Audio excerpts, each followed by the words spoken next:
On the northern coast of Peru, a civilization built pyramids out of 140 million mud bricks, mastered metalworking so precisely that some of their gold work still can't be fully replicated today, and left behind pottery so realistic you can recognize individual faces 2,000 years later. But two questions have haunted everyone who's ever studied them. First, why did a culture this sophisticated also practice ritual combat specifically designed to capture prisoners for public sacrifice? And second, how did one of the richest royal tombs in the Americas almost get destroyed by looters days before archaeologists even knew it existed? Stick around, because the answers get genuinely dramatic. Before we dig into a literal race against grave robbers, hit like and subscribe because apparently ancient treasure hunters move faster than academic funding ever will. Let's meet the man who almost lost the discovery of his career before it even started. February 1987. In a small town called Sipán, on Peru's northern coast, local police raid a group of huaqueros, professional tomb looters, who have just broken into an ancient adobe pyramid and hit something extraordinary. An untouched royal burial chamber, stacked with gold. By the time police intervene, the looters have already sold pieces on the black market, and word is spreading fast. Archaeologist Walter Alva gets the call and rushes to the site. And what he finds is a nightmare, a partially looted tomb, artifacts already scattered into private collections, and an angry local community who reasonably doesn't trust an archaeologist showing up right after their neighbors got arrested. Alva makes an immediate, unusual choice. Instead of treating the community as suspect, he explains exactly what's at stake, hires local residents to help protect and excavate the site, and effectively turn potential looters into the tomb's own security detail. It works.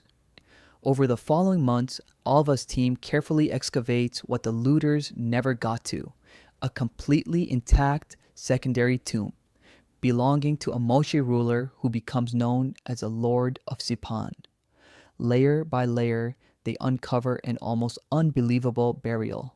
The Lord himself, wrapped in ceremonial regalia of gold, silver, and copper, surrounded by sacrifice attendants, a war dog, two llamas, and a guard buried at the tomb's entrance, with his feet deliberately amputated, so that even in death he could never leave his post. It remains one of the richest unlooted royal tombs ever discovered in the Western Hemisphere, and it was found roughly one raid away from being erased forever. So, who exactly were the Moche? Not a single unified empire with one capital, as it turns out.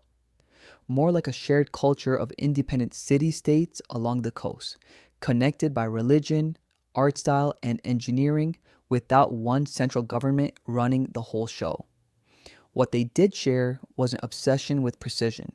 Their pyramids, Huaca del Sol and Huaca de la Luna, were built from an estimated 140 million adobe bricks, many stamped with maker's marks, essentially an ancient quality control system.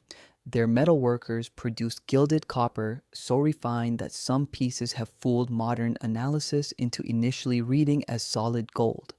And their potters made portrait vessels, ceramic jars shaped into astonishingly lifelike human faces, capturing individual wrinkles, expressions, even specific medical conditions with a realism that wouldn't feel out of place in a modern art museum. But alongside all that craftsmanship sat something much darker. Elaborate ritual combat between elite warriors, not fought to the death, but specifically designed to capture a loser alive. The defeated warrior would then be stripped, paraded, and ultimately sacrificed. His blood ritually offered to a deity modern archaeologists nickname the Decapitator.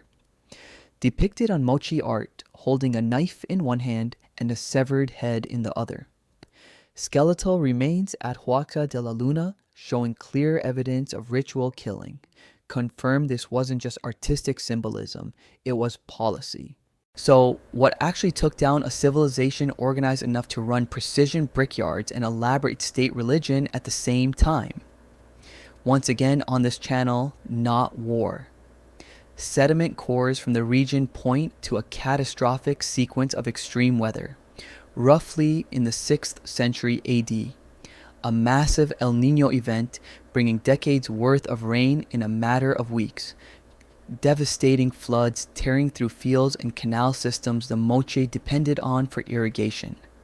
And then, as if the sky wanted to make sure the point landed, the flooding was followed by an extended, brutal drought, drying out what the floods hadn't already destroyed. Layered on top of that, encroaching sand dunes, gradually swallowing agricultural land that had taken generations to develop. Excavations at Huaca de la Luna even reveal a grim response to the crisis, a mass sacrifice event, dozens of individuals killed in what appears to be a desperate ritual attempt to appease the weather itself. It didn't work. Over the following decades, the Great Pyramid complexes are abandoned, populations disperse into smaller settlements, and the elaborate warrior sacrifice religion that defined Moche identity quietly fades, replaced by successor cultures like the Lambayeque and eventually the Chimu, who absorb much of the same territory and in some ways much of the same artistic memory. Back to Alva's tomb. Before Sipán, historians assumed Moche rulers were probably closer to regional chiefs than true kings. The civilization simply hadn't produced evidence of centralized dynastic level power. The Lord of Sipán changed that overnight. The sheer scale of gold regalia, the deliberate multi-person sacrificial burial arrangement, the layered symbolism, matching artwork found across multiple Moche sites, all of it confirmed that this was genuine, high-level royal authority, comparable in artistic sophistication to Egypt's Tutankhamun, just far less globally famous. And it very nearly never made it to a museum at all.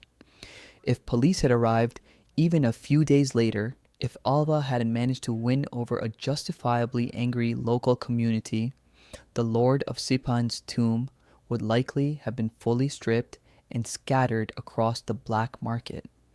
Its gold melted down, its story permanently lost, its owner reduced to an anonymous line in a smuggler's inventory instead of one of the best documented royal burials in the Americas. So what does Moche actually leave us with? A civilization capable of extraordinary precision in brickwork, in metallurgy, in capturing a stranger's exact face in clay 2,000 years later?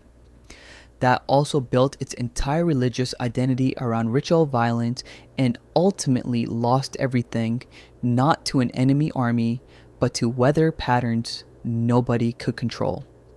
And a reminder that an enormous amount of what we know about the ancient world survived by the thinnest possible margin. Sometimes literally days between careful science and a black market melting pot. So, here's my question for you. If the Lord of Sipán had been found 1 week earlier by the looters instead of the police, how much of ancient history do you think has already been lost this exact same way? Forever, before anyone got the chance to study it? Tell me what you think in the comments, and subscribe. Unlike Sipán's looters, this channel actually waits for you to show up. See you in the next one.